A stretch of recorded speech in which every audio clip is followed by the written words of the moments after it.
Hey folks, I hope you're doing well whenever you might be watching this, day or night. I wanted to talk for a second about prophecy again. And I spoke a while back about it and my interpretation of how prophecy works. And I know I've already mentioned this quote before, but I think it's worth bringing up again. One of my favorite movies of all time is Superman from 1978. Chris Reeve, Gene Hackman. It's just always been one of my favorite movies. But there's a quote that Gene Hackman's Lex Luthor, that's attributed to Gene Hackman's Lex Luthor in that movie, and it's one of the most profound things you'll ever hear. And it's in a Superman movie. But, and I know I've mentioned this before probably multiple times, but I mean, I can't help but to circle back to it, because to me there's so much to unpack in just a single quote. But Lex Luthor says in that movie, some people can read War and Peace and walk away thinking it's just a simple adventure story, while another person can read the ingredients on the back of a bubblegum wrapper and unlock the secrets of the universe. That's absolutely true. And it really comes down to the interpretation of data, information, and how it all really works. And that's one thing that I've discovered more and more in my process of just my journey, going from point A to point wherever. It's just how this realm works and how information flows through this realm and how prophecy works. And to me, at the end of the day, it was up to the prophets to take all that stuff in and piece together the message. And this is not me saying I'm a prophet, I'm just telling you how I think it works, right? Because the story, it's being told all around us, and sometimes it happens like these things happen, these events, these narratives play out around us before they actually play out. And there are people who talk about like predictive programming and all that. That's a thing, but that's not what I'm talking about. I'm talking about how the story's already been written. I'm talking about how, it's already been engraved in tablets. And that is not an evil thing. It's just the way it is. The story has been written already. So we're here playing these things out, right? And you see things on a surface level, and that's basically where they have so many of us trapped, is we can't look past. We just see things on this one-dimensional level, and there's so much to unpack. It's like, wait for sirens. It's like you download a music file, and it's just like I don't know, it's jazz, and it's like, okay, that's cool. Little Miles Davis, that's awesome. But you analyze the data, you analyze the information, you put the file through the right program, you're like, oh my god, this file is chock full of just stuff. You don't stop at the Miles Davis. You look further, you move further, and you see that it's a treasure trove of all kinds of different things. That's how information works. Even it can't help but to be that. Even when things are hidden or obscured, it's still out there for everybody to see. And that was an overblown introduction. Because I wanted to talk for a second about this news story that's been making the rounds. And I kept coming back to it, and I didn't know why. On the surface, it seems like a really simple kind of scandal, but I think if you move deeper into it, if you actually like look further and just really kind of analyze what I think it means, you'll come away with something interesting.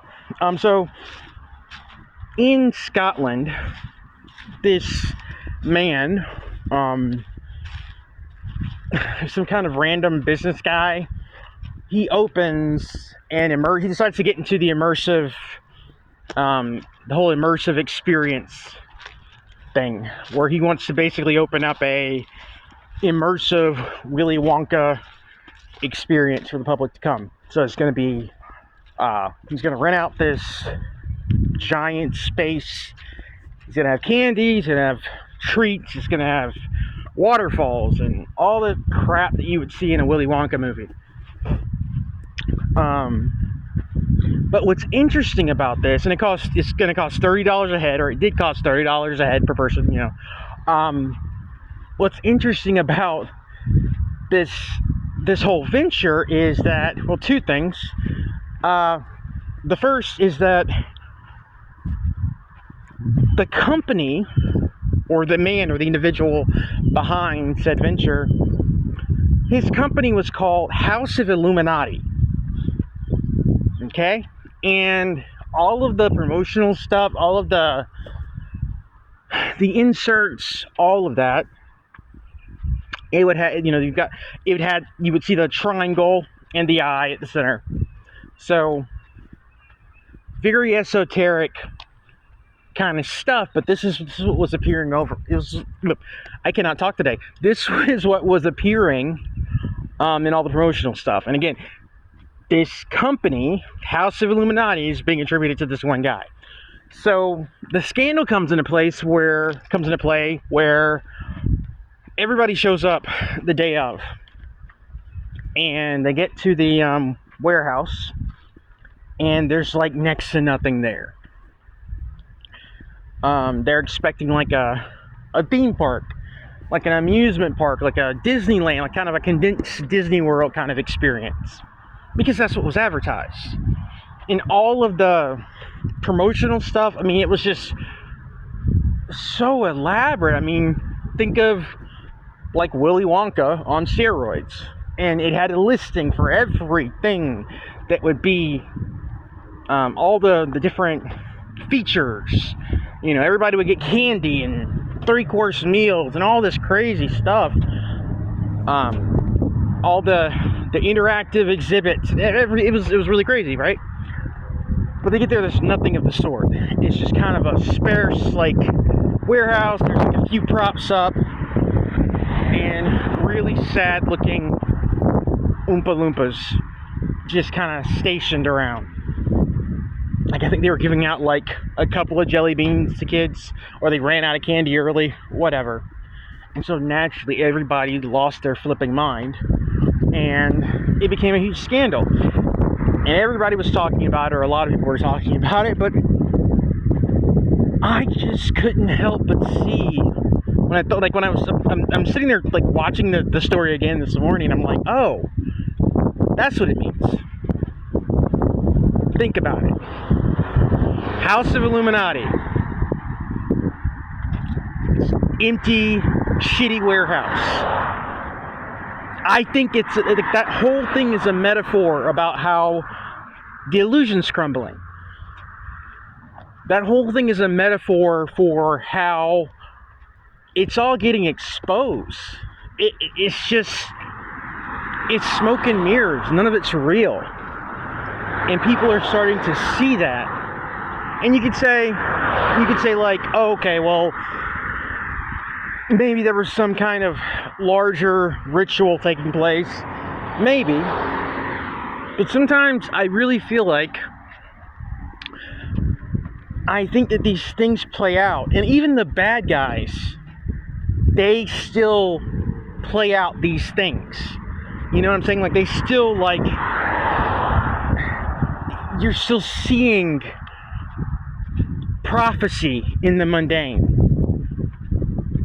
And I think that's what that whole story was about. I do. I think that, and again, it's so funny because, like, the guy, all the stuff was AI. Like everything behind the guy, like all of his because he had written books before, but supposedly all the books were AI generated. Everything he did supposedly was AI generated. Very strange and arcanic. And I also can't help but think of the connection between the fact that it's taking place in Glasgow and Scottish Rite Freemasonry. In fact, if you looked at the footage from if you look at footage from inside of the warehouse, there's all this black and white Masonic stuff. It's very, the checkerboard, the dualistic, yada yada yada. It's all there. And there was even a character in the exhibit or within the warehouse that literally looked like something out of Eyes Wide Shut. A character who I've never seen in a Willy Wonka movie, and there have been 3 Willy Wonka movies. Never seen that guy. He's in a black robe and silver mask. It looks like something that Stanley Kubrick did. But yeah, it's just I think that these things, the information exists, but you have to be able to just see it. You have to be able to put together the pieces, because I think it's being telegraphed before it happens, as it happens. If that makes any sense. Maybe it does, maybe it doesn't, but I really do feel like there's prophecy in the mundane. There's illumination in the simplistic. That's all. Anyway,